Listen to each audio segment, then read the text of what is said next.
Felipe Calderón y Ernesto Zedillo se presentaron en el foro 20 años de FIL, Democracia y Libertad, en Madrid, España, para advertir que en México está a un mes, este dato no requiere de fecha específica.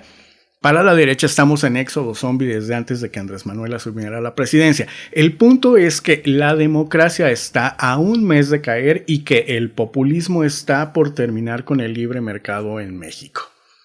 AMLO contestó a esto con alguna burla y desestimando los dichos de los expresidentes por considerar que no cuentan con solvencia moral de ningún tipo y mucho menos para afirmar las incongruencias que fueron a verter a España, por ser sumamente contradictorias respecto de su paso por la presidencia. Es decir, pocos presidentes han lastimado tanto la economía mexicana como Zedillo con su Fobaproa, y la sigue y la seguirá lastimando. Y Felipe Calderón se robó la elección de 2006. Esto ya está probado por su autor intelectual, o uno de ellos, el principal.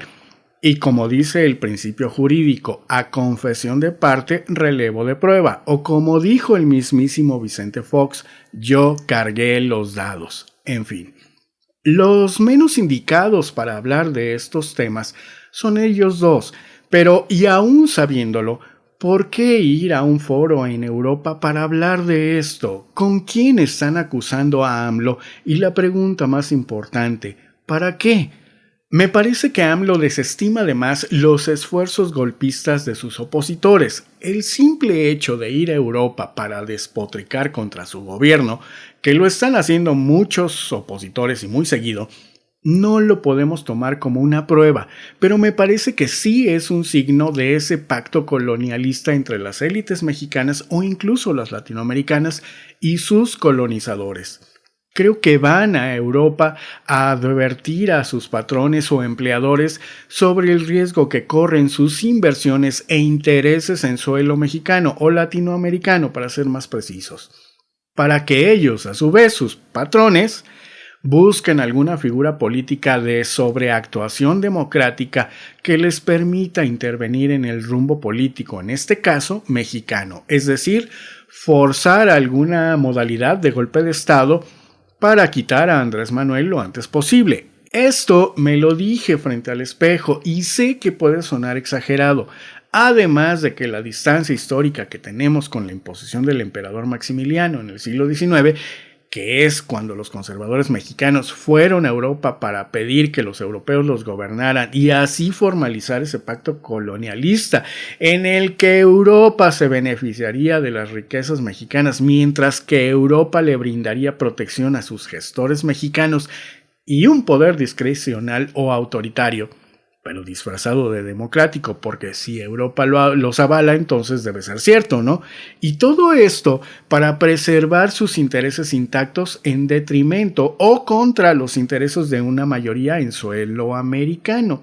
Y este pacto es posible porque por siglos ha significado un ganar-ganar para las élites mexicanas. Por un lado, tienen el respaldo de Europa y Estados Unidos para ejercer el poder a su manera, es decir, sin mucha apertura democrática de fondo, y mientras esto ocurre, este pacto les permite establecer una superioridad simbólica respecto de las mayorías excluidas y solo apelando a ciertos grados de herencia, a veces muy absurdos. Por ejemplo, el mestizaje permite que un gran porcentaje de nosotros tenga algún grado de herencia europea por algún abuelo, alguna bisabuela o qué sé yo. La herencia está ahí y muchos se la toman demasiado en serio y creen que esa herencia es suficiente como para dedicar sus existencias a complacer y velar por los intereses extranjeros.